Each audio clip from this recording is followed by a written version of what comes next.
Hey guys, welcome to another video. তো আজকে হচ্ছে সানডে। তো এই যে আমরা সকালবেলায় উঠে পড়লাম। উঠে পড়ে আমি একটু ফ্রেশ হয়ে নিয়েছি, স্নান করে মুখে সিরাম লাগিয়ে নিচ্ছি, কারণ একটুখানি আমরা বাইরে বেরোবো। তো বাইরে কোথায় যাচ্ছি চলো দেখতে থাকো। বাইরে বেরিয়ে পড়লাম সবাই মিলে রেডি ফেডি হয়ে।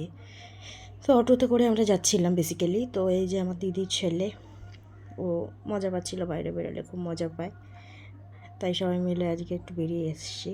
এই যে কোথায় এসেছি দেখতেই পাচ্ছ, আশা করি সবাই বুঝতেই পারছো কোথায় এসেছি আমরা একটুখানি মন্দিরে। এবার কোন মন্দির সেটা গেস করো।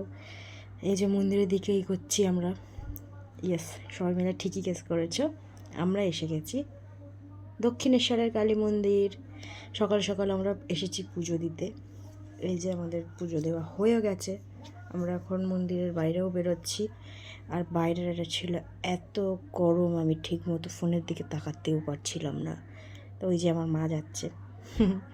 তারপরে আমরা অটোতে আবার উঠে গেলাম, উঠে বাড়ির দিকে যাচ্ছি।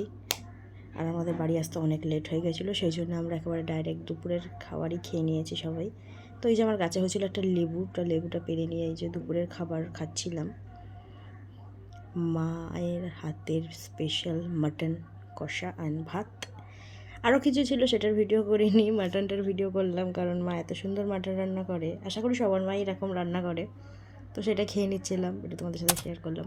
তারপরে বিকেলের জন্য রেডি করছিল আমার দিদি পনির টিক্কা।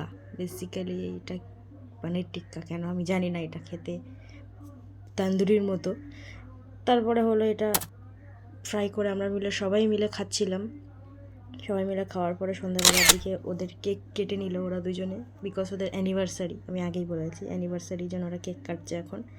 তারপরে আমি একটা আইসক্রিম খেয়ে নিলাম, এই যে আইসক্রিমটা খেতেই থাকি।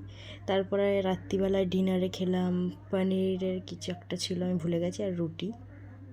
ব্যাস, ভিডিওটা এটুকুই নেই। ভালো লাগলে লাইক কমেন্ট